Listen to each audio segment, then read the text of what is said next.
It's already 5 past 8, so we're going to get started. I'm your host today. My name is Eric Liu. I'm one of the 4 co-founders of WeCloudData. So today is a special session. We have a panel discussion. We have 2 guests.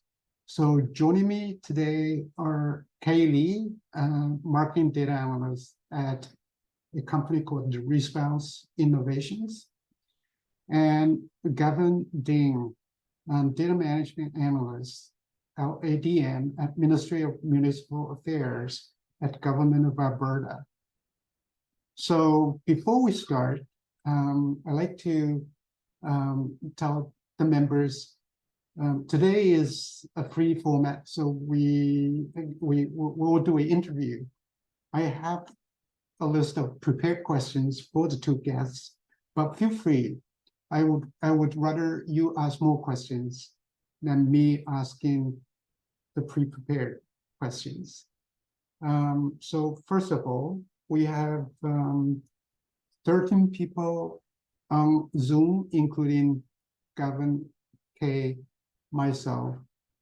So first of all, let's make sure we can hear everybody. So Kay Lee, can you unmute yourself and say hi to everyone? Yeah, hi Eric, and everyone. Excellent. Can you hear? Okay, yes, awesome. we can hear you very well. How about Gavin? Hey everyone, you hear me okay? Excellent. So first of all, where are you? Kay, which city are you in? I'm living in Mississauga. My Mississauga. company is at downtown, but I work remotely. Excellent. So you're calling in from home in Mississauga. Right. What about Gavin? Yeah, I'm currently in Edmonton, Alberta, living right in downtown area. Perfect. So I'm in Toronto. So I guess Gavin, you and me, we have 2 hours difference. Yes, it's 6:07 right now. Okay, thank you. Thank you both for allocating the time. I always enjoy the discussion, with the successful alumni, and we all know that the economy is not doing so well, and the job market kind of look like a little gloomy.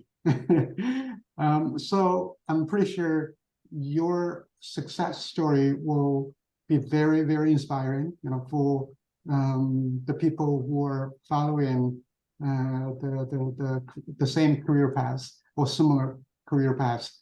So I still remember, probably not too long ago, I know Gavin for quite some time, but Kay, I believe, remind me how we met. So I saw an advertisement of WeCloudData, and that's when I contacted you, and we met. Oh, excellent. So that's how it all started. Yeah. Yeah. So I'm pretty sure several months ago, we were having similar kind of discussion, right? So we're trying to understand your circumstances, where you come from and where you're going. Right. Which path makes the most sense to you. So both of you have made it, you have your growing data field, and you start building a career.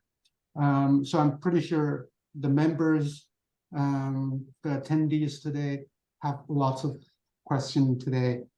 So if you have any questions, please feel free to use the chat function to type your questions. Okay, so I'm gonna start with my prepared question. Could you please identify yourself? I will start with Kay, ladies first. Okay. Can you please introduce yourself? I just put a little bit of your information on the screen. You know what? Maybe I should stop sharing so we can see your face or your head a bit bigger. How about that? Yeah, sure. Okay, so if you could show your face, I would really appreciate it. Excellent. Hi. So if you could just tell us a bit about yourself, your educational background. If you have worked in the industry before this role, also tell us a bit how you made the decision to make the jump into the data field. Please go ahead. Sure. So I identify myself as a new graduate. I graduated like 2 years ago from University of Toronto with a degree in physics, not in data, right? But it's kind of related. So in my final year, I had a chance to work as a data analyst intern for a consulting firm. And that is when I found myself interested in data analytics. So after graduation, I was super eager to find a job in data analytics. But by that time, I was not well prepared. So I couldn't find a job. I started working as an office admin while I gaining some working experience, and I started to learn a lot of stuff by myself, but it's not like systematic, and I keep failing the interviews. So yeah, so when I see the ad, so I'm so excited, so I contact you, and that's when I begin my journey with WeCloudData, and in 6 months after that, I got my job.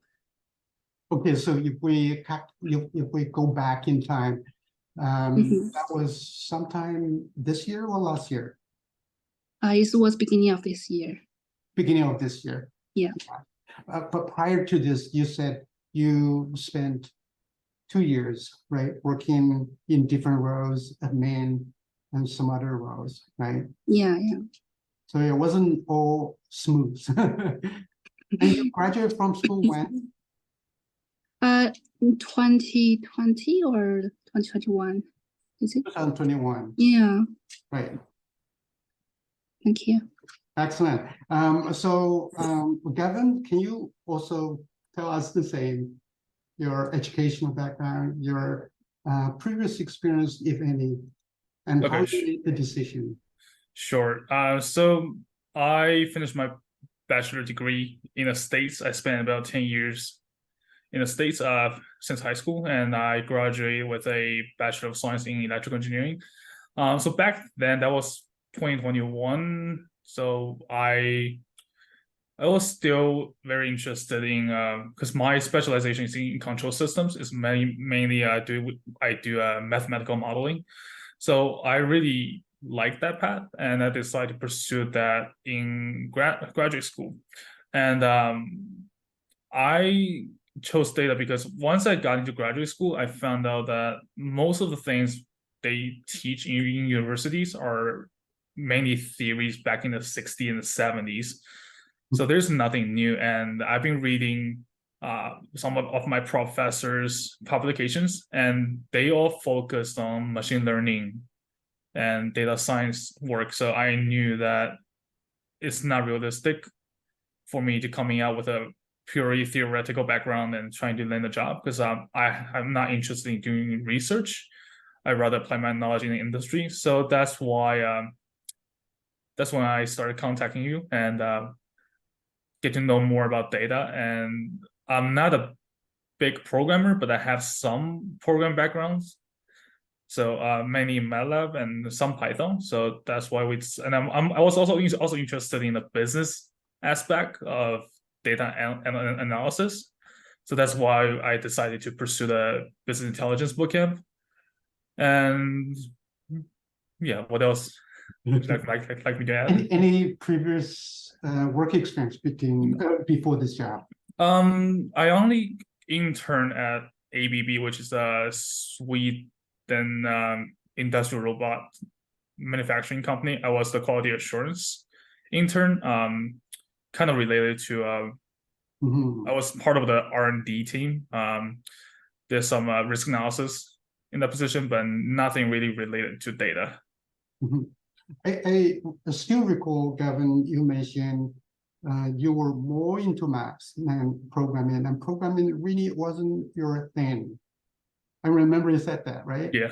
Yeah, and you also said well, software or data, it looks like there's no escape, you know, one or the other. You look at your classmates and people around you, looks like, you know, somehow you need to choose one of the two. So when did you make that decision? Was it hard when you made the decision to not really abandon what you have learned in school, which is electrical engineering, but you know, take a slightly different path? Yeah, so I started to discover that when I finished my undergrad degree, pretty much like let's say like out of 10 people I knew in my major, only maybe 2 to 3 people actually stuck with electrical engineering. And once I entered into grad school, a lot of them are switching into a software developer path. And I just knew from my first programming course in undergrad, I know that I'm not the type of person that likes to sit by myself in a chair in a cubicle, doing like single-handed programming coding every single day, right? So that's one of the aspects I really like about my job right now, because I'm doing coding, sure, but I'm utilizing programming languages to achieve some end result that can help other departments, help other team members. So it wasn't really a tough switch, because my specialization wasn't really wasn't the traditional kind of electrical engineering. People think that I'm dealing with circuits and stuff. It's still old, but it's more leaning on mathematical models. So dealing with data was like kind of my where I'm going into anyway, because control system is based on collecting data and design a controller based on the data we collect. So it wasn't really a hard switch. I'm not really abandoning the skills I learned from school. I'm applying it in a different path. That's all. So one thing I forgot to mention, Gavin, you spent many years in the States. So you went to the US since high school, right? Yes. Yeah, and then you did your undergrad at Pennsylvania, Penn State? Yeah, Penn State. Yeah. Yeah, Penn State. We all know that it's hard to get H1B. Yeah, I'm an international student, so yeah. So I was also one of the reasons I came to Canada was because I was doing a calculation. It takes about 10 years, if I'm lucky, to get a status in the States, and versus here, looking into 2 to 3 years, maybe. So Canada, yeah. So Canada makes more sense. Yeah, it made it more logical. Yeah, to come here. And comparatively speaking, Kay, you did your undergrad UFT, right? So Yeah, that's right. So right after that, if you found employment, you could stay. So are you a PR now? No, I'm still on work permit. Work permit, but you have, so application is already in order. Yeah, I'm already applied. Yeah. Yeah, that's great to hear. So let's talk about your current job. Kay, what do you do all day? And tell us a bit about your company and your role. What do you do? What's your typical day? So I'm currently working as a marketing data analyst. It's a consulting firm again. So we have a client called, sorry, I cannot give the name. So it's a US company, and it has many chains, has many stores. So we give them service digital marketing, especially in emails.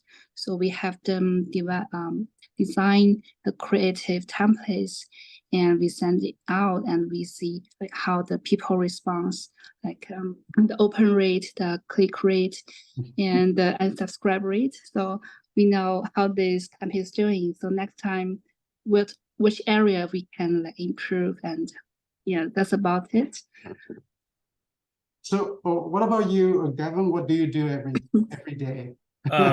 Yeah, so I'm aiming linear assessment service branch.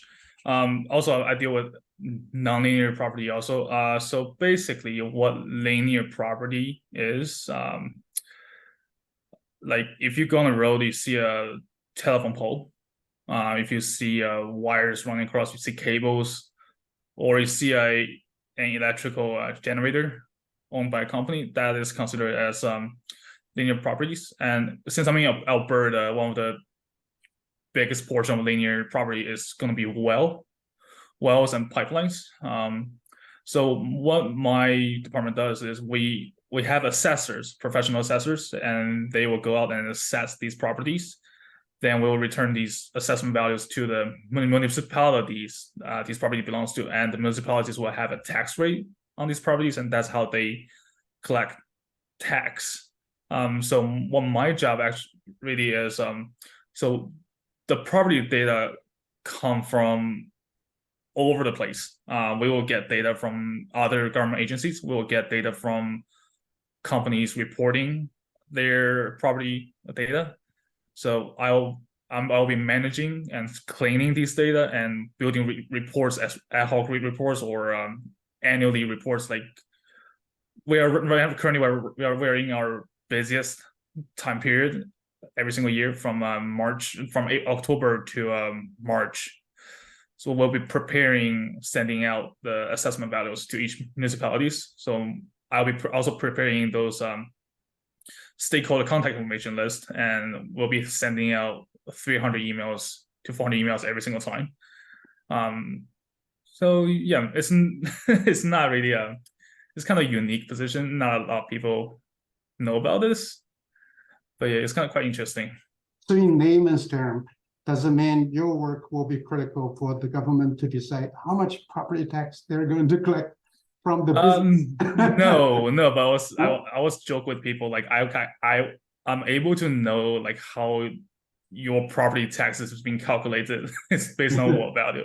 But yeah, but we're in a critical department of the Alberta of the government applying tax, because initially this department is not new, but also they just recently start doing assessments for all kinds of properties. So we are the one standard assessment agency throughout the province.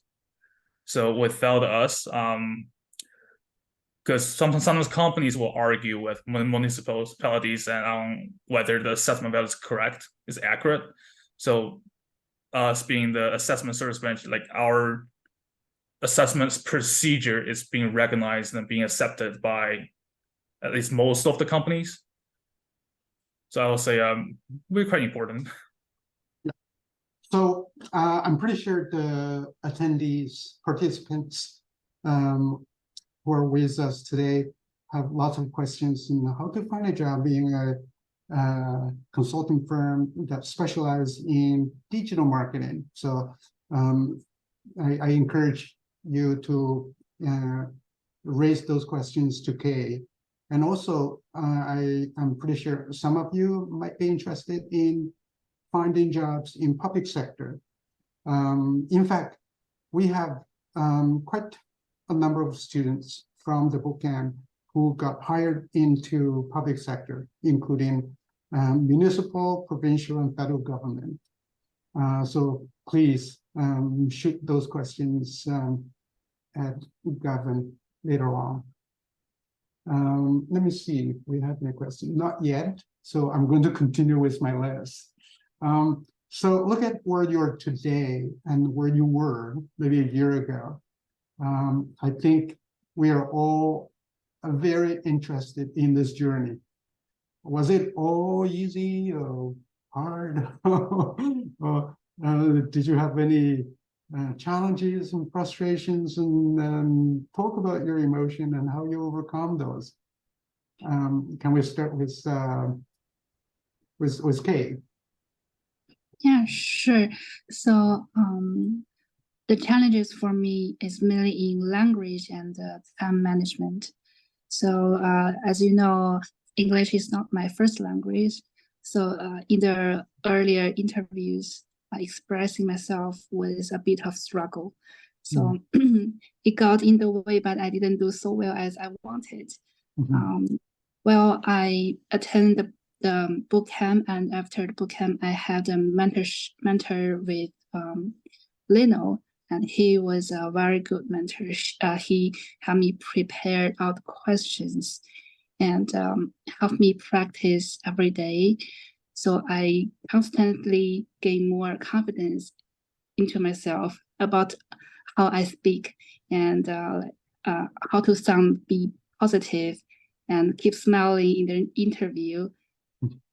So yeah, so I impressed my interviewer from my company and I got the job. So, and also the time management, well, I was still like working at the same time I learned. So it's hard to like set up schedules, prioritize tasks, and make sure like I'm making progress without burning out. So yeah. So your mentor is Nemo Matthew, right? Yes. Yeah. He was awesome. I know him. He's very organized and he's well spoken. He also writes very well. But tell me a bit more, because there are three major obstacles during the job search. Number one is to build a resume that attract the employers, and second is to get interview opportunity, and the third is to pass, those interviews. Can you tell us a bit more by stage? Yeah, sure. So first stage about the resume, I had my resume and I was able to get some attention, but not a lot. So Matthew, he had me edit it and polish it, so I can get a lot of attention from like companies that give me many interview opportunities. So, well, as I cannot speak English as I wanted, so I waste a bunch of opportunities. I failed many interviews, but that's fine. I learned from them, and I get more confidence as I proceed to the later interviews. Yeah. So, so is that the second stage? Yes. So and particularly when you fail an interview, what did you do with Matthew? Yeah, sure. So after the interview, I will write down the questions in the interview so I can review, and I will also like record myself in the interview. And it's very tough to watch myself again. It feels awkward. It's pain, but it works. It really helped me to improve, like to know myself which part is weak, so I can like fire in that.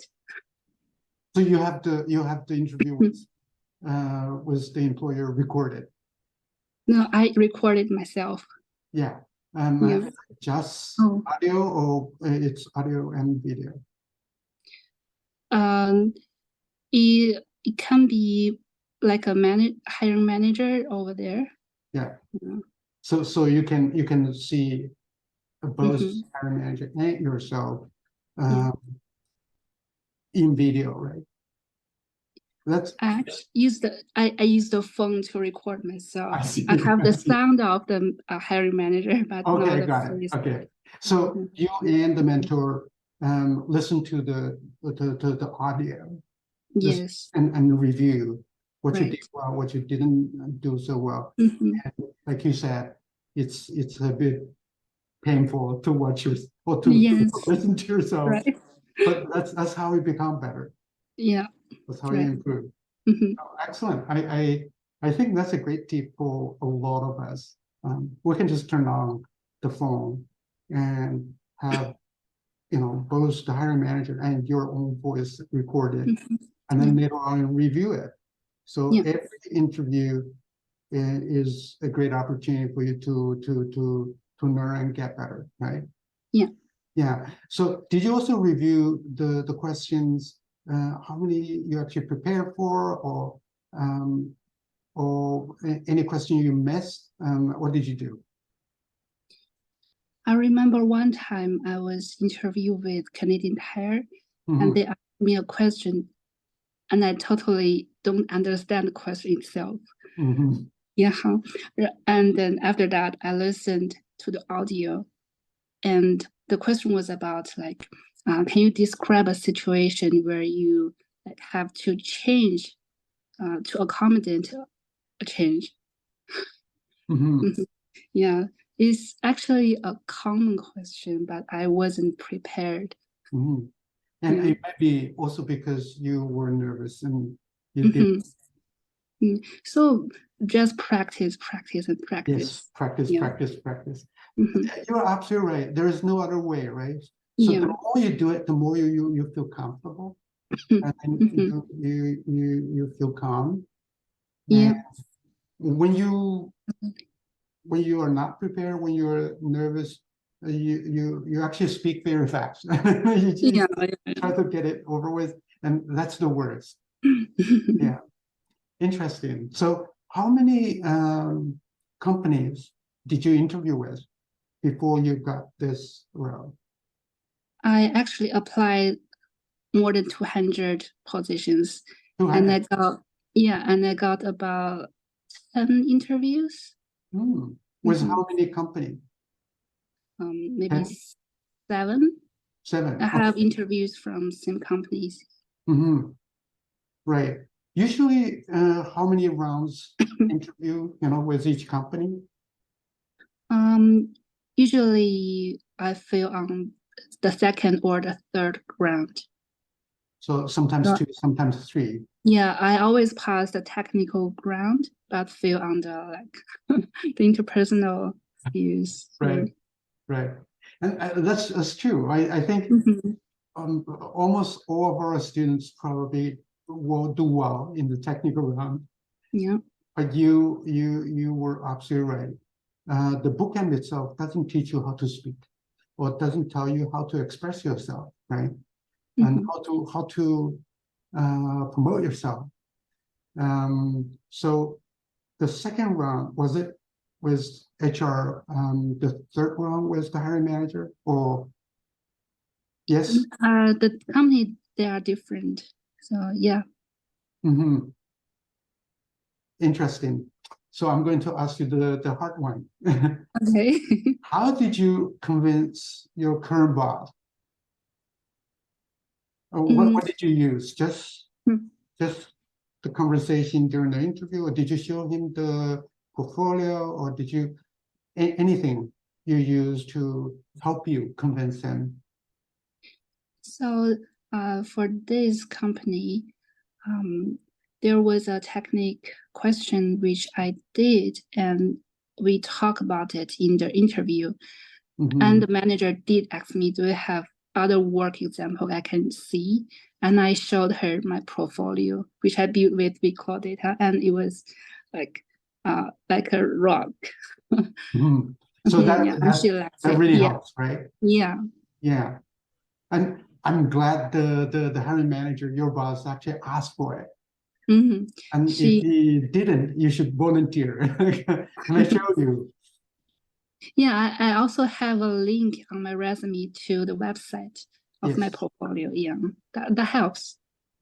So the resume has the link to the portfolio website, correct? Yeah, the GitHub. Yeah, excellent. Mhm. Yeah, this is great to hear.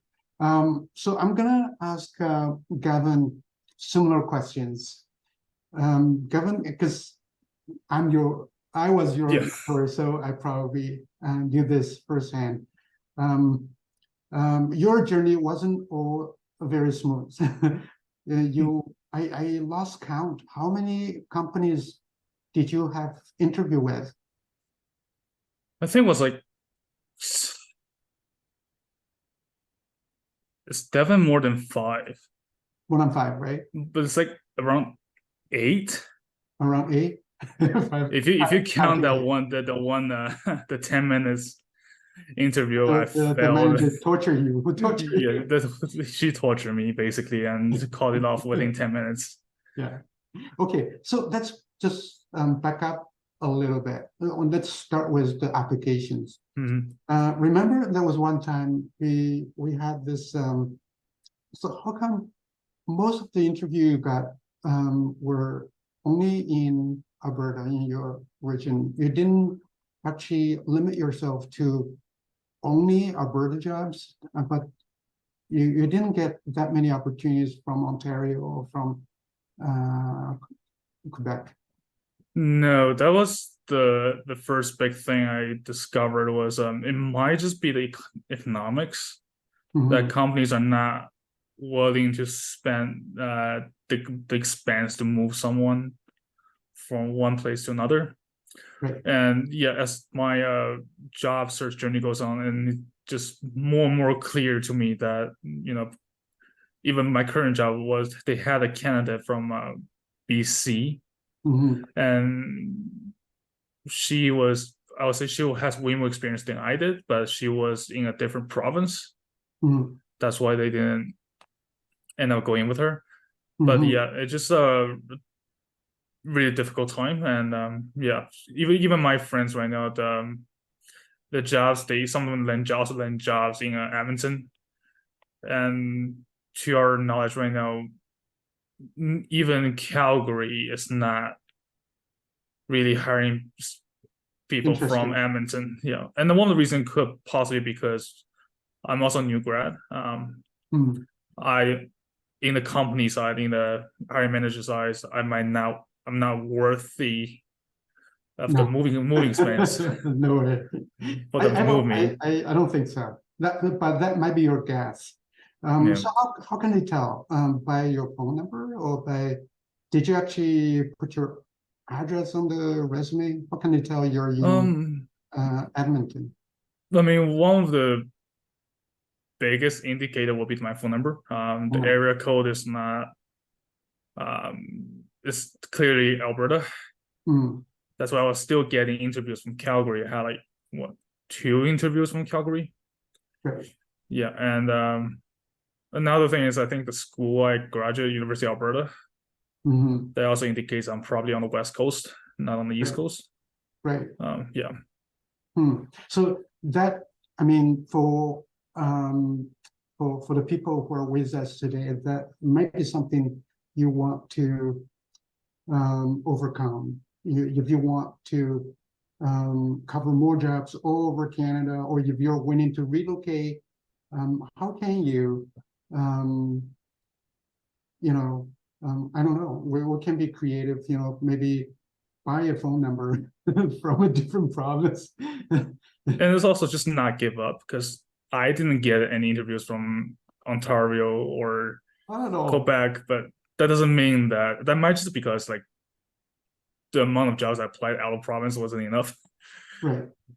But you never know. Right. So starting. So how many jobs you have applied for? Hundreds? I don't know anymore.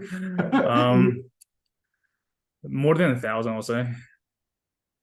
If we count, because I started mid-March ish. Mid-March. That's when we start to test out my resume, see if it's see if I can get any response. Yes. So funny enough, so this position I applied back in June, and it took them 2 months. Yeah, 2 months. September, right? Late August. Or late August. So yeah. 2 months after. Yeah. So that tells you about the government. No more comment on that. But yeah, I would say more than 1,000 jobs on both LinkedIn, Indeed. Wow. Pretty much every single day, every morning I would go on to these 2 websites and just refresh. Yeah. So you apply every day, every morning and every afternoon, because some companies they like to post job postings in the morning, and some of them like to post it in the afternoon before they close. Yeah. And also from my current position, what my senior told me, because the current job market, once they post a new job posting, they receive hundreds of applications. One of the reasons that got me into the interview was because I applied, I think, the same day that they posted the job posting, and also they ended up sending out interview invites to the people who applied within the first week. Okay, so that's an earned. So it's a race, right? It's going to be a race, because like no HR, nobody has the time to review 500 applications. Most of them will probably group the first couple days, and just call it like, we'll start digging through these applicants. If there's somebody fits their interest, they'll start sending out interview invites. So is it fair to say you have to make sure you're among the first 50 or 100? I'll say to be read. First 50. For first 50, eh? First 50 will have a higher chance. Yeah. And I bet not many people know this. Yeah, I didn't know this also until I went into the job and my senior told me about this. Yeah. So that's a great one. That's a great one. So apply every day, apply ideally right after they post this job. You know? Yeah. If they load jobs once a day, and chances are maybe midnight, we should apply the first thing we wake up after we wake up. Or if they do another load, we do it in the morning and in the afternoon. Yeah. And also I know LinkedIn and Indeed they both have easy applies. That's one thing I did was I downloaded Indeed on my phone, and if I'm not doing anything or I'm waiting somewhere, I'll open the app, just refresh and see if there's anything I can apply right away. I don't need to fill anything. Just throw my resume in there, because you never know. Just press button. There's no harm. Right? I didn't even read through the job requirements.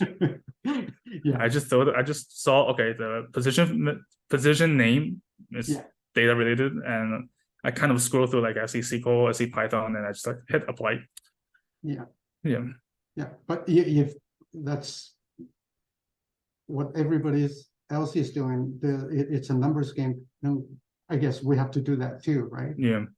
Feel bad for whoever are going to read or screen the resume, but it's something we just have to do to increase our chances, to increase our own chances. Now, the interviews you got, tell us from, we don't need to know the name of the company, but what industries? Is it just one same industry or multiple industries? Private, public sector? Multiple. I've got interviews from renewable energy, airline, automobiles, consulting, communication, and also government. Wow, it's all over the place. Yeah, so some of the companies that invite me to interview, I don't even know why. Okay, so we got our first question. It's a great question from FaZe. Do you use the same resume for each job application, or you customize your resume to suit the job specification? So personally, I have one resume because I'm a new grad. I don't have that much experience, so I can tailor one resume that covers about one page, that can tailor to myself, and which can fit most of the positions. And I had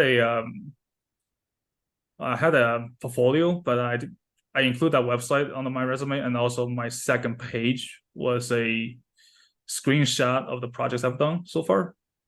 So I pretty much use just one resume throughout, and I have made like minor modifications for some positions. Like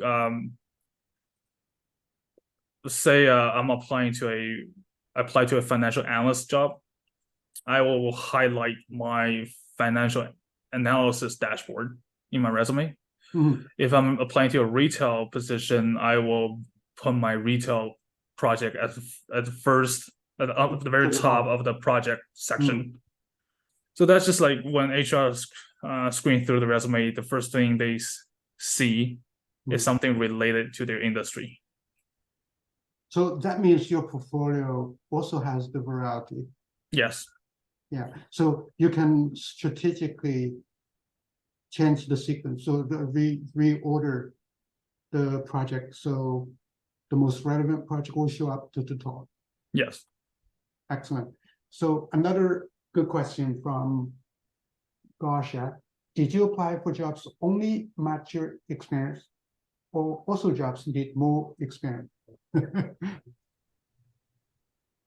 Do you want K to answer that, or do you? Okay. You and K. Okay.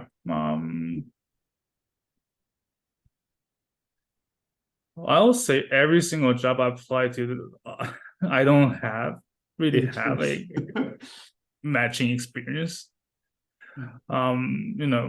There's a saying right now. If you see something that requires 3 years of experience, that's gonna be a junior role. And as a new grad, you can apply to it. Anything over 5 years will be considered a senior. Doesn't mean that you wouldn't get an interview. It's just saying it might have a higher requirements, but also depends on the company and what their level is at, what data. Like there's one company I interviewed with, they didn't even really have a data department. They don't have a data team. Their marketing was their just job posting was saying 3 years and above experience, and I applied. I got an interview. I went over.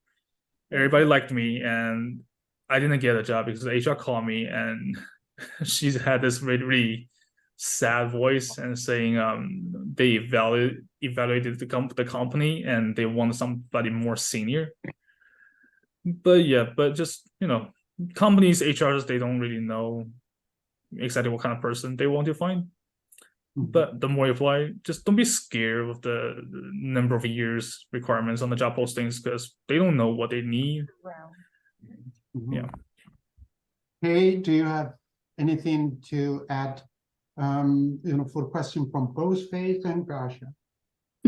Yeah, Gavin has given an awesome answer. I'm the same. So like the job description, I can only fit about 80%. Then it's good to apply. Try to be proactive. Don't scare away. So if you don't apply, nobody will know you're interested in this position, right? So yeah, just throw your resume in, and maybe you will get a chance to interview. And from my experience, I use the same resume unless there is job description that is very attracting. Like for example, I have saw a credit risk analyst from Scotiabank, and I in like the second part of our resume is a hands-on project.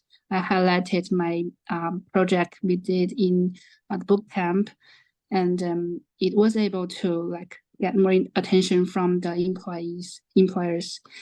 Yeah. Yeah, that's about my answer. Absolutely. I also heard people say if you meet 40% of the qualifications, apply anyways. Yeah, right. Yeah, don't disqualify yourself. Like I would apply if I just see a Power BI and SQL. Like there are positions that had like C++, Java in there, but then they say SQL, Power BI. So apply. Like they might not need. If that be realistic. If you want somebody who knows Java, C++, C#, Python SQL and Power BI. I don't Gonna know any be company very has, hard to find. yeah. Yes. I don't know the company's budget Yeah. in hiring that person, but they will throw everything they want on Yeah. the job description, and if you meet like half Yeah. or some bullet points, you're fine. Yeah. I just want to say the number of years is a horrible, horrible measure of expertise. Older doesn't mean better. And now with technology changing so quickly, so fast, actually new is better. Yeah. So, okay. Let's go to the next question. So any pain points from both of you? I'm pretty sure when you joined the bootcamp, you joined with your own set of strengths and weaknesses, and both of you were from STEM background, so I assume you are natural, picking up programming, coding. What about other areas you realized when you start job hunting? It actually becomes a limitation.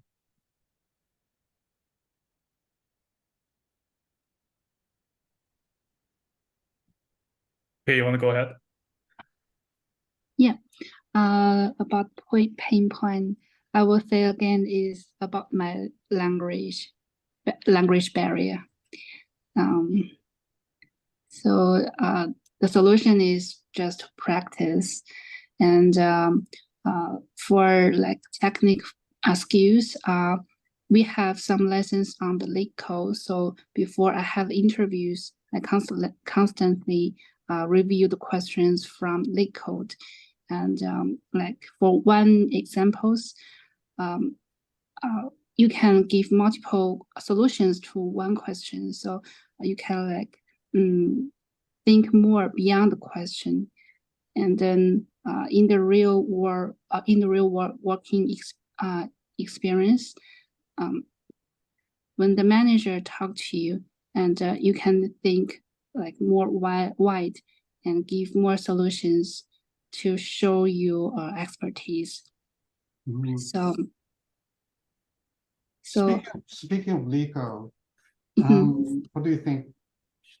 Should we do more problems, or should we do same problem more times, or a combination of those? Because some people they do, maybe 200 different problems, but some do 50, but repeat them. Yeah, so as I work more questions, I started to see they are like have some similar logic. Yes. Yeah. So maybe we can try the easy and the medium. So once you get a hang of that, you are good to go. You can pass like most of the exams, and also the technical questions they will give you prior to the interview, so you have time to work on, and you can also like get help from your teachers from WeCloud. Yeah. So to overcome the language barrier, did you actually write down everything you have to say? I write down all the answers to my questions, and to be able to speak fluently, I found an app like to read this English for me, and I follow, so I can be more fluent in English when I speak in the interview. Yeah. That's funny. So you feed the app with your words, and then you listen to somebody else say it. And it's an AI reading. Yeah. That's fantastic. So I found my solution to help myself. Oh, I think that would be a great tip for a lot of us. And also one more thing, like we can use ChatGPT to like tone our like emails, answers. Like give me an example, like as a data analyst in which area, in which industry, give me a real life example, and the ChatGPT will generate an answer. Mhm. Absolutely. ChatGPT now is an absolutely useful tool. We can't live without. So, Yeah. Gavin, can you share some of your own experience? So language wasn't unlike Kate, like language wasn't really a big barrier for me. However, the one thing that struck me the most was explain to the interviewer exactly what I did in my projects, because the technical part, if the company gives you a technical interview, they know what your level is. But for those projects, they want to know exactly what you did and how you did them. So initially, in my earlier job hunting time, I didn't really have a write-up or anything that describes my project. I was kind of like just saying, okay, I use this tool, I use this data, I create a dashboard, blah blah blah. And what the interviewer actually want is they want to know the entire background, and that was how my 10 minutes interview happened. They want to know what kind of insight I generated from the project, which was one of the portion of my project I wasn't really thinking about. I was focusing more on the technical aspects of it. After that interview, I went back and I walked through every single project I did at that point, and I wrote probably like a short paragraph for each, like less than 100 words.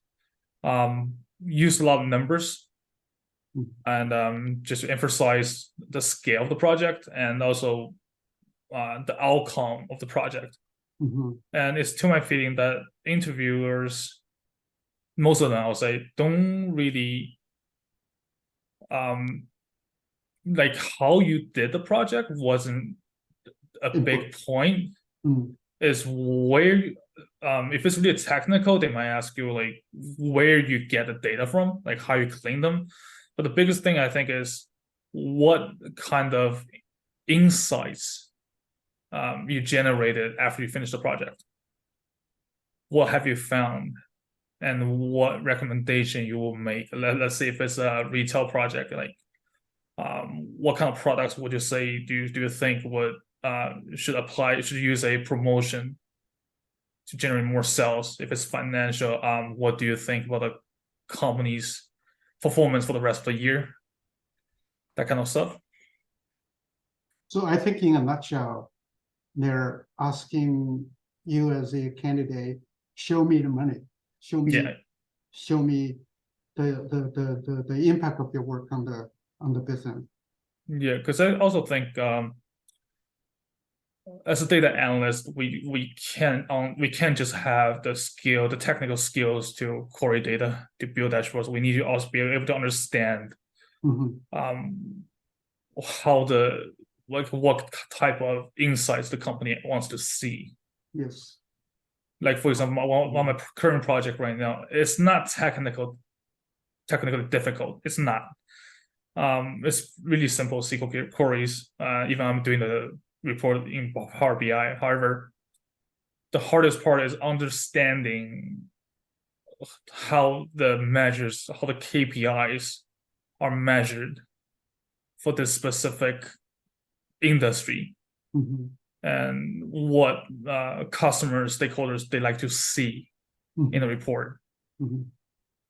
So I like your approach. Write down an impact statement, maybe a short paragraph using numbers to quantify the impact, and include maybe a number of KPIs that are very typical of that industry, that domain, and look at the KPI from different angles, from different dimensions.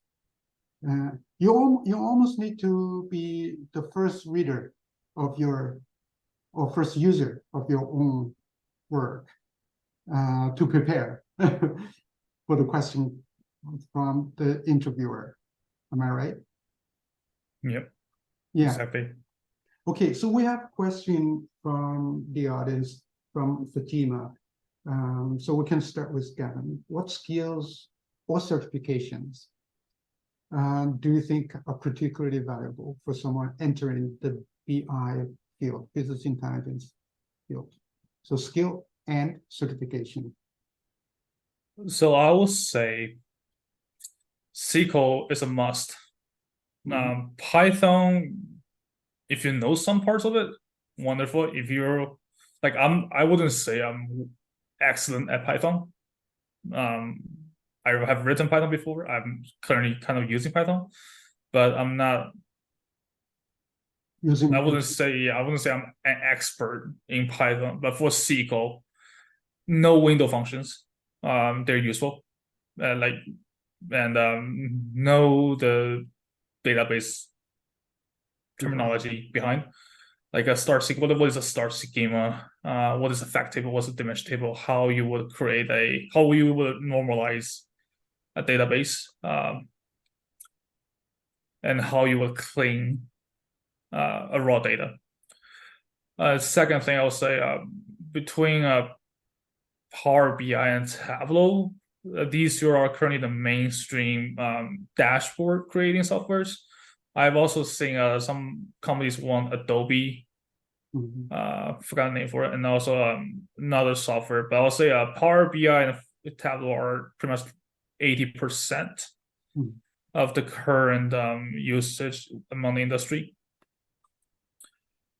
And for certifications, I will say I didn't have any.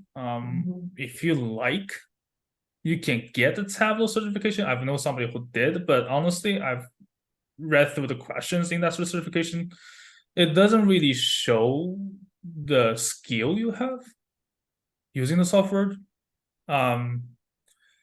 And for most part, if you do get into like currently my position, my boss is asking me to get my SaaS certification. Then they are paying for it. So I would say don't worry about certifications too much. If you really want to get it, sure, it might be beneficial. But I think as long as you know SQL, Power BI, or Tableau, one of the two, you're fine. Would you recommend, spending that time building a portfolio? Would the time better spent building portfolio? Yes, exactly. I think having a certification, like some companies, I will say, like there are companies out there that value certifications more than anything else.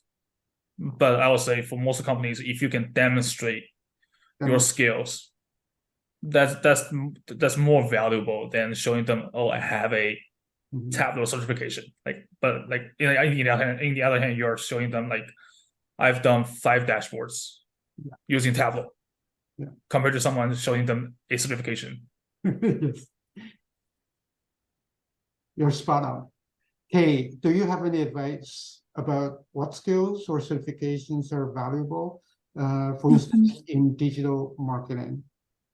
Yeah, so when I was self-learning, I got the SaaS certificates, but I actually don't get a job using SaaS. For my current position, I use SQL, Python, Excel, and PPT. So some companies, they are looking for easier graphs, easy understanding charts, like just bar chart, line chart. That's good enough. But for like when looking for a job, if you are a new graduate, you don't have much to write on your resume. It's a good practice to get some certifications, so you can get more attractions from employers. And the skills, SQL is a must. And the window function, as Gavin mentioned, is really useful. And I also noticed that there are like different versions of SQL, MySQL and SQL Server. They have slightly different language to use. So just understand the logic and Google the syntax, what's the difference, and or ChatGPT. So when you work based on your which version you are working with, so that will be fine. What about Google Analytics? Is it important for your industry certificate? I currently haven't worked with Google Analytics for now, but it is important. Yeah. Is it between Google Analytics or Adobe Analytics? I would think Google Analytics is more popular. Yeah. Excellent. Speaking of the tools, what about AI? So now AI is so hot. Do you think it adds value if we put something like prompt engineering or generative AI on the resume? I would say that will helps, but I don't have it. I'm not sure I understand that well enough. So, yeah. What do you think, Gavin? I think if you have some knowledge about it, like I have one machine learning project on my resume, but it really depends on the industry you're in. Because, for example, you say if you're in the banking industry, that would definitely be an advantage for you as a candidate, because I think the banks are trying to move into more and more AI. But if you're applying to more traditional industries like retail, some of them, if the scale is big enough, they might try to allocate some resource into that area, and they might be looking for someone with that background. But in other smaller scale companies, it's not necessary for them to spend the amount of resource on that. Like my current position, we are trying to find places we can apply machine learning and AI. However, just because of the nature of the industry, we can't really find areas that can utilize this tool.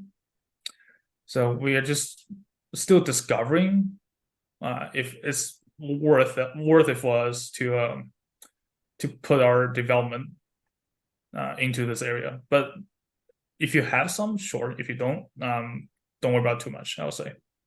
Is it because government puts more strict standard on privacy, or in general it doesn't allow you to use open source tools? Yes, that's one aspect. Even with ChatGPT, we're limited. There's a guideline of like what we can type into ChatGPT and what we can't.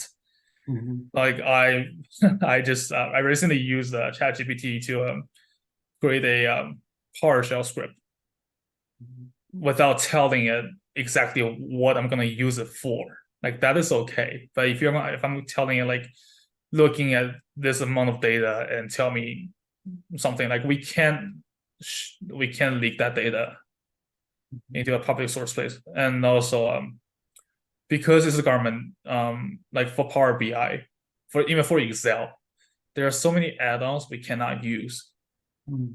Yeah, we have a software list that they allow us to install and use, and if you want to use something else, like something not on the list, you have to apply to the IT department, and they will decide if it's safe for the department, for the government to use it, to let you use it.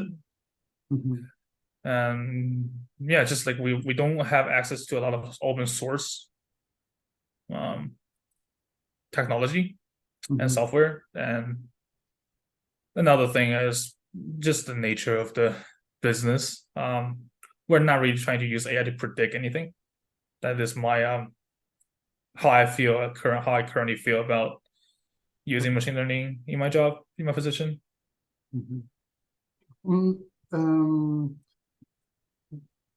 Both of you didn't mention Excel. Is Excel important? Based on your experience with multiple interviews.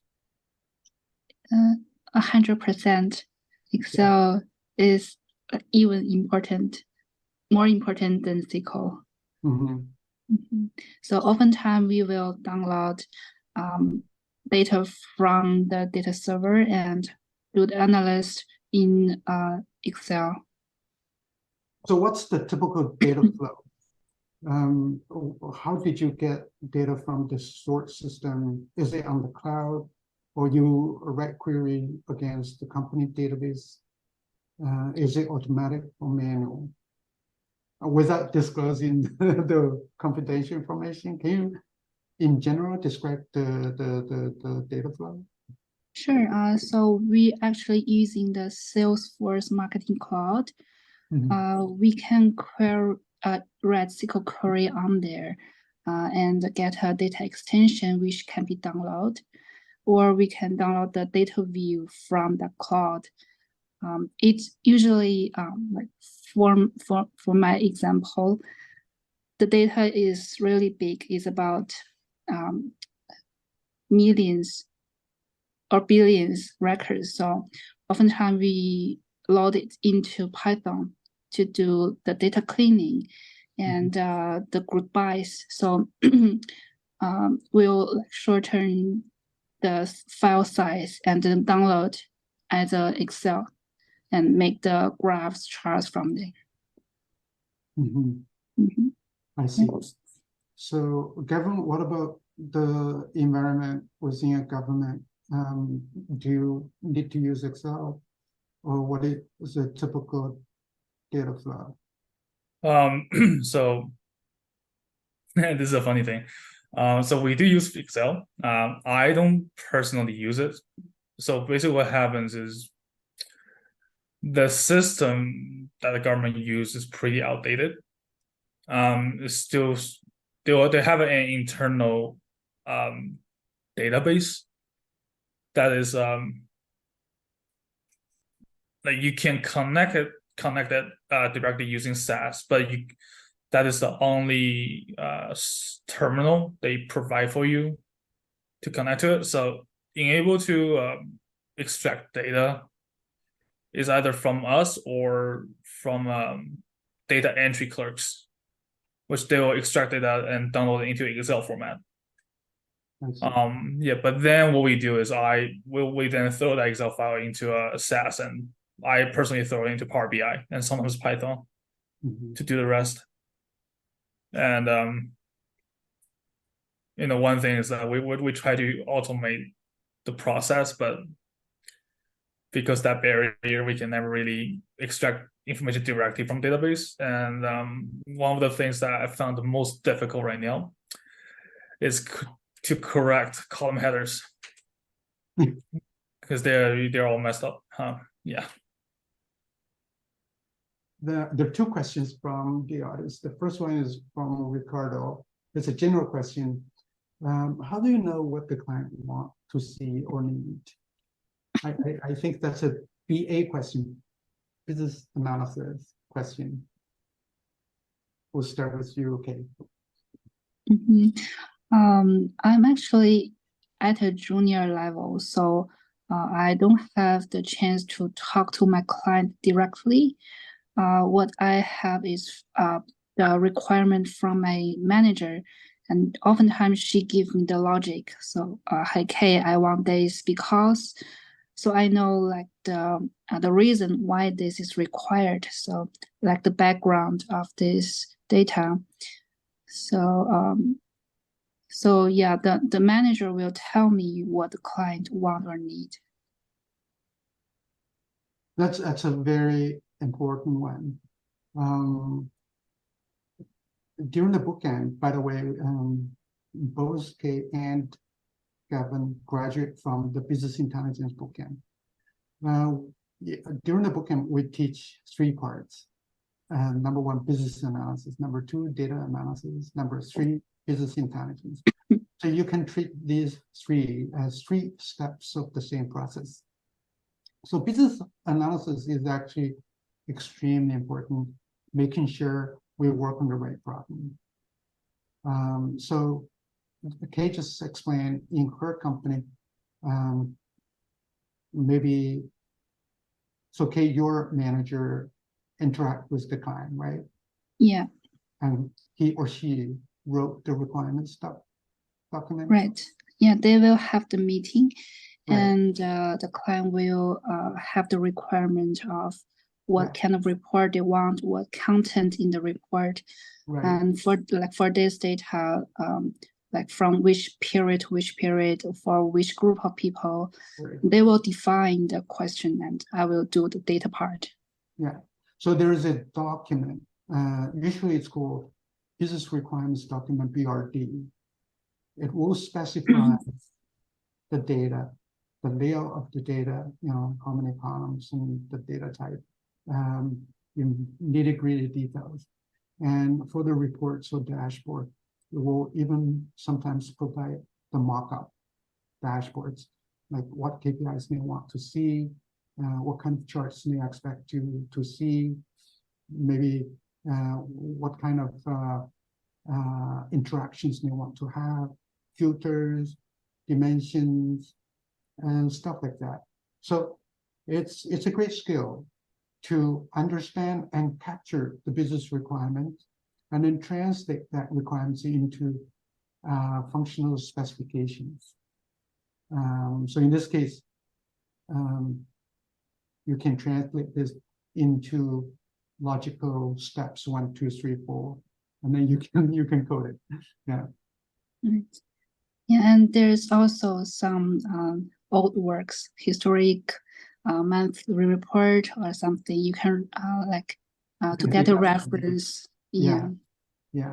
Oh, that's a great point. So you can dig up the work that your coworker has done, or maybe your manager has done before, to know more context about products in general, what decisions they need to make, what's their reading habit, maybe they love, I don't know, maybe they love column chart more than a pie chart. And yeah, that's right. This kind of things. Yes. So anything you want to add, Kevin? How do you get the needs and requirements from the client? Most time for ad hoc analysis, pretty much my manager coming to me and say, run the script, because we had being the government, we have some legacy code that we are able to run it. It's just too much work to optimize them, and sometimes it's thousands of lines of code, and my manager and I, we all agree to not touch it, because we don't know if we change something, if it's gonna still run or fell apart. But once it falls apart, then we have to restructure the entire thing. However, I have this current project, I can't really say what it is, but it's not ad hoc, it's something brand new they are trying to do, because the nature of the data and the property we're dealing with, there's no reference whatsoever, so it's something brand new. And that's also one of the biggest difficulty is the coworkers I work with, they are not technical people. They came from they could be from engineering, but they don't know if we can put it into a script or not. And it's up to us to decide. It's me and my senior to decide if it's doable or not. So we kind of meet like every week, even sometimes like quick meetings, and we'll be like, we don't think this is doable because the data structure or it's really subjective. So because when you're assessing something, it's not structured. So you can't really write a script that determines like how you will use the data. It's most of them is the assessors will look at data, they say, okay, this is what's happening. And so we are trying to program their subjective procedures into computer scripts and automate the process. And it's really important to understand exactly what they're doing throughout the process. And And people have said there was somebody who retired who worked there for 20 years. And he still couldn't really get being an expert in the data we use. So it's really different industry. Mhm. It's really different data. Yeah. So would you say the ad hoc, the random question is hard because it's less predictable? When the boss asks you and you want it right away? Most time I'll say my manager also, she is a GIS analyst. So our database is too massive for us to dig through. So most time my manager know exactly which two tables she wants me to extract information from. So that helps. That helps. That really helps because with one property you will have like 20 tables. So if you don't know where you're looking for, something that can finish within 10 minutes will take you like half a day to even try to find the information. Yeah. All right. So we have this question. So I think I already answered question for them. The bootcamp is business intelligence bootcamp, but Debbie also asked, is there any free program that you recommend for learning and practicing purpose? When I self-learning, I used EDX, edX. I don't know how to say that. And also the Udemy. Yes. And also on the LinkedIn, when you like follow some people, they will share some interesting posts and resources that really helps, especially on SQL. Yeah, I see a lot of posts. Blog posts. Yeah. But I like to say the resources online are great. In fact, there are too many resources. It's overwhelming. It's important to know how much to learn and when is enough, because you could spend months and years and there's no end. But your objective is to find a job soon. Yeah, that's right. We need to set the goal, because all you need is to pass the test and convince the hiring manager that you can do the job. And we have learned from Kay and Gavin, after you start a new job, there is still a lot for you to learn, right? So you cannot expect to know all the answers before you even start looking. So that's completely unnecessary or impossible. Yeah. So gosh, this is a good question. How much time did it take to find a job? And then we'll start with Kay and then Gavin. For me, it took how much 6 time months. did it take you? It's about 6 months. 6 months. So Gavin? Also about the same, 6 months. Yeah. It wasn't easy because I was watching because there were times when Kevin told me, I think this is it. I think I have the job in the back. And then there's a screenshot of the email. Uh-oh. Yeah. There were some rage shopping happened after I get a refusal letter. Yeah. Does it hurt your pride or ego? No, it's just it's like I felt like I did everything right. I mean, because I look back my interviews and I try to recall the vibe throughout the interview.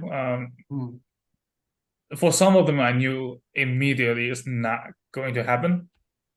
But for some, I see a chance. We enjoyed talking to each other.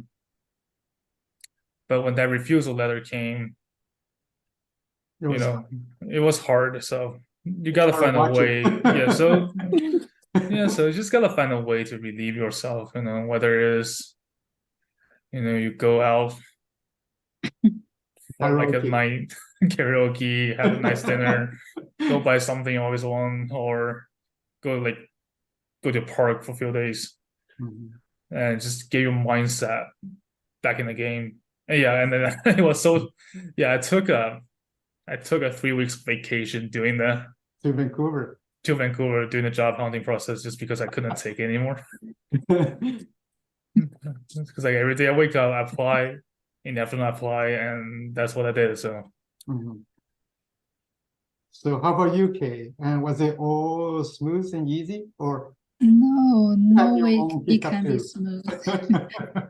No, keep applying, so you can like constantly get new invitations. So Yeah. when you feel, you don't feel that bad. Mhm. I still have other interviews coming, so you refuse me, that's fine. Yeah. That's just to like comfort myself, Mhm. trying to be positive there. Right. Yeah, I mean, job search was hard. It is a lonely battle, and it's extremely hard if you fight the battle on yourself, by yourself. Mhm. That's why, and that's another reason we need a mentor. Because sometimes when you feel very low, when you feel bad, I think it helps when you talk to the mentor, and the mentor will tell you that based on my observation, I think you're this close. Yes, you lost this opportunity to somebody else, but remember, this is just like a short race, right? Mhm. There's only one winner, but we have 8 people competing. Um, but the other 7, they just lost to that winner by maybe a hundredths of a second. It's very, very close. In fact, after rounds and rounds of interview, you just get better and better. And if you don't settle for the first offer, with the experience you get, you will get better offer that pays more. I know it's easier said than done. So it's 9:27, so we can end the session earlier if we can. But I like to ask the same question to both of you. The first question I will start with Kay. One biggest lesson you have learned throughout this process that you want to share with everybody else. One critical lesson I've learned is the importance to being proactive. So as I said, I have many challenges like language or being introvert, but be proactive to apply. So they know I'm interested in that position. So I got a chance to interview. And also when you're applying for jobs, when you search on LinkedIn or Indeed, try to connect to people that in the same field. So maybe sometime you can talk to them. So, hey, can you share some experience how to start in this field? Or do you have any opportunity like to refer me in your company? So trying to be proactive and build the confidence along the road. Try to be proactive. Mm-hmm. And get close to the job and the hire manager. Mm-hmm. Yeah. Even just instead of asking people to refer you to a job, you can ask for advice. I see that you are quite successful in what you do.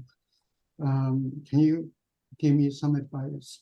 I think asking people for advice is like a compliment. You make people feel important. You make people feel good about themselves. So I think 99 out of 100 people will say yes. They will give you some advice. Yeah. But after you know each other a bit better, you give them a chance to look at your resume. And if they look at your resume and they feel like you're a very strong candidate, and just so happen, and the other team is hiring, and he knows the hiring manager, why not, right? Mhm. Yeah. But and it takes time, and like you said, as an introvert, you still need to reach out, Yeah. and connect with people, and feel strong. Right. It doesn't hurt to ask. It doesn't hurt asking. Yeah, you don't lose. Yeah.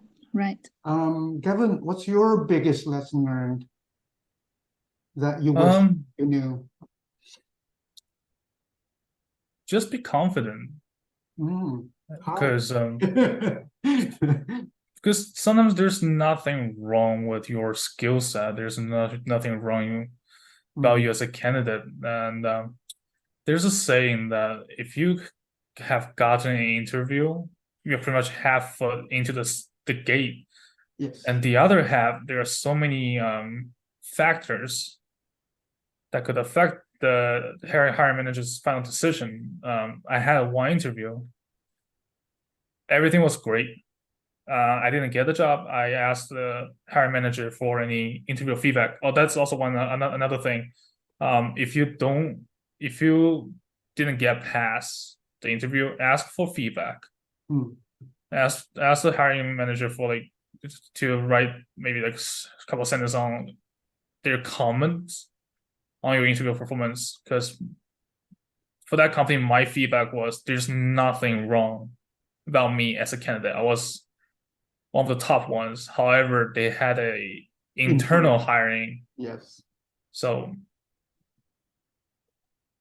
that is also one of the factors, because the internal person will know the business more than I do. And there's just nothing I did wrong in the interview, and I didn't get it. So, and it's okay. And things happens. Yeah. And also, know the company you're interviewing with. To a point, try to scare them. I scared one company. Can you tell us the story? Yeah. So I got my current job, and one of the biggest reasons was I quickly read through the government policy book on property assessments before the interview, and throughout the interview, that document was never being brought up. So when at the end, the director of the department actually interviewed me, and I asked him, I said, does your department use this book as a reference? And he laughed. And later on, I learned that I was the only candidate out of 5 people that mentioned this document to him. And that kind of just pulled a string and got me the position. And also the other story was with a property company here. They had it was I think a partner of the company. He came interview me, and I knew that company through and through. And he asked me one question. He's like, you know our company better than we know it. Why do you even want to come work here? So I didn't get a job because I immediately knew I was overqualified, like way overqualified. But still, if you get to that level, you can know if the company is also worthy of you. So, in conclusion, do enough research about the company. Yes. And some of the information is public information. It's just a matter of, if you really care, you will dig up all this information and surprise them, impress them by how much you have done, right? Absolutely. Okay, there's a question from Anna Mika. even entry-level job requires some level of experience. Are there any volunteer opportunities where we can offer our time to gain valuable experience? I think it's always the catch-22 question, if you require any experience, I don't even have a job. Where can I get that experience? To both of you, any cure for this Projects. Mhm. Projects. Do something. Do a project that you're interested in. There's a website called Kaggle. Mhm. Yeah, you might know it. Go on there, look for data sets that are interested to you. Just do them.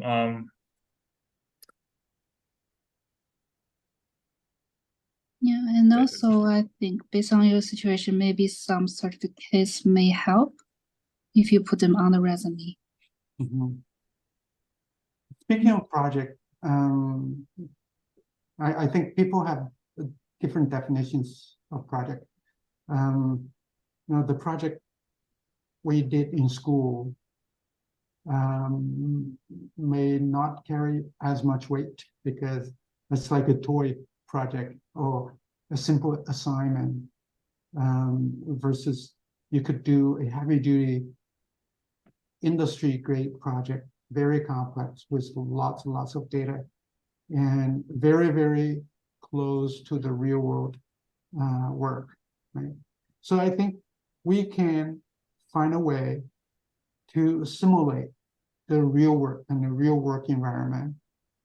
Before you go to that interview, you have already done, similar kind of work, and that will help you tell the story, and that will help you put down the experience on the resume. And every single bullet, you have a feeling for them because you have done it, right? And when you talk about it, you feel confident, you feel comfortable because you have done it, right? And there are two ways. During the bootcamp, the bootcamp is very hands-on. So I would say 85% of the time you are actually building project. So the bootcamp itself includes 8 projects, including a capstone project. By the way, Gavin has been very great, coming up top of the class. And while he was a student, he was working at WeCloudData as a part-time TA. And later on, he started teaching the capstone project, the most complicated project that we ever did. So for any of you who are interested, you can send us emails, and we can probably send you a link to the capstone project that you can play with, just to see, what an industry grade project look like versus a toy project that you did in school, right? So I think it's a matter of knowing the work and the work environment, and that will give you enough confidence to really come up, strong when you tell the interviewer when you will succeed in the job. Okay, so let's come back to the final question for those of you. First, Kay, one advice that you want to give to the rest of us. What is it? I'm not trying to be repetitive here, but it's really, really important to do the research of the company, especially if there is a blog they run. So for my current position, I found a blog they run, like how to be success in email marketing. And I read that blog, and they asked me questions about that in the interview, and I gave them the answer that really aced the interview for me. Yeah, so cannot stress it enough. Do the research; it's really important. So research about the whole company, maybe even the industry. Yeah, the different company, the people. people. Yeah, Mhm. Because the fact that you spend so much time researching tells them that you really truly care about this opportunity, right? yes, you show your Yeah. attitude. Yeah, show your positive attitude and showing that you're resourceful. You always find a way to approach a problem. Yeah, Yeah, that's right. excellent. Gavin, if there's one big advice that you want to give to the rest of us, so what would it be?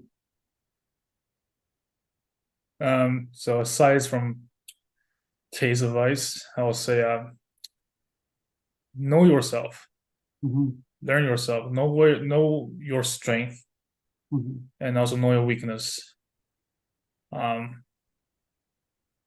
Because nobody's perfect, right? Even in job searches, like no company can find a Perfect. perfect candidate.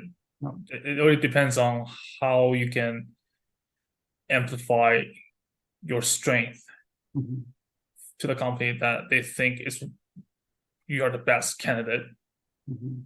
I'm not saying faking it, but also kind of faking it, but not really faking it. But still, you need the technical skills that goes with it. But fake it.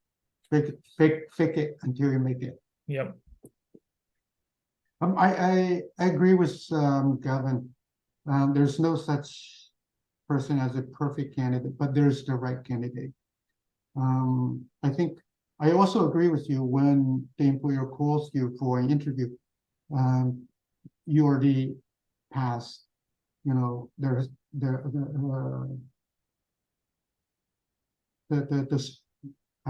I should say the threshold is set. And they also have certain expectations, and your job is to exceed their expectation, surprise them, and that doesn't mean you need to be perfect. It's like finding your boyfriend or girlfriend or husband and wife.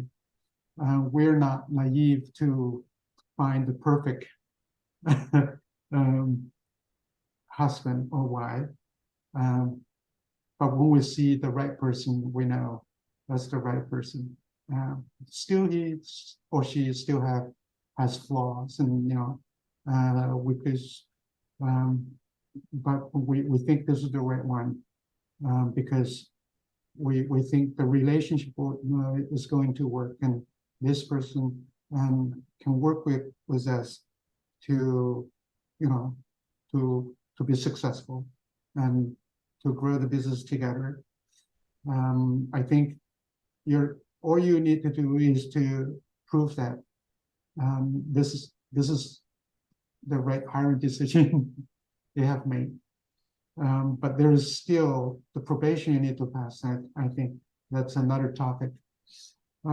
So it's 15 to 10. We don't have to, spend 2 hours. So I'm going to call it once. Does anyone have any question for Gavin? Okay. You can unmute yourself if you want to just speak it. So going twice.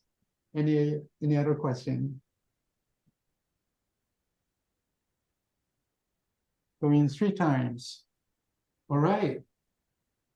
So a big thank you to both of you, Gavin and Kay.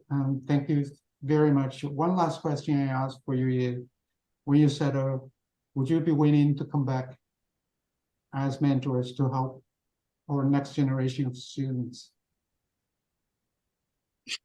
That would be my pleasure. I don't. I would like that. If I'm qualified, if I have enough experience. You are. Let me explain why. So our alumni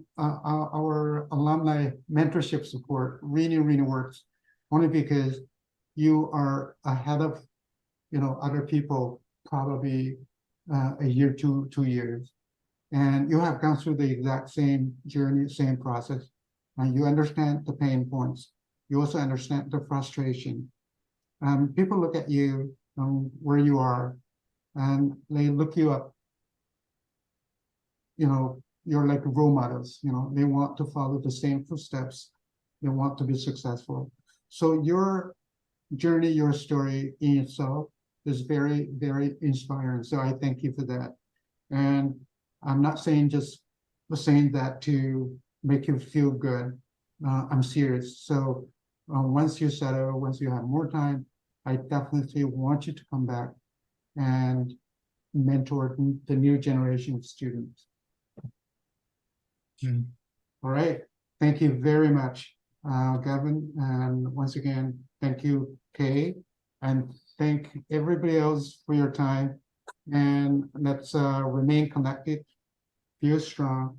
It's almost the end of the year 2023. So if you have a big plan for year 2024, and I think December is a good month to to really enjoy the holiday, but at the same time do some planning and researching. I encourage you to check out WeCloudData.com and to see what we do. Yes, we provide training, we provide real-time project, and we also provide the one-on-one career services. So all we do is to help you land jobs in data space and to help you succeed.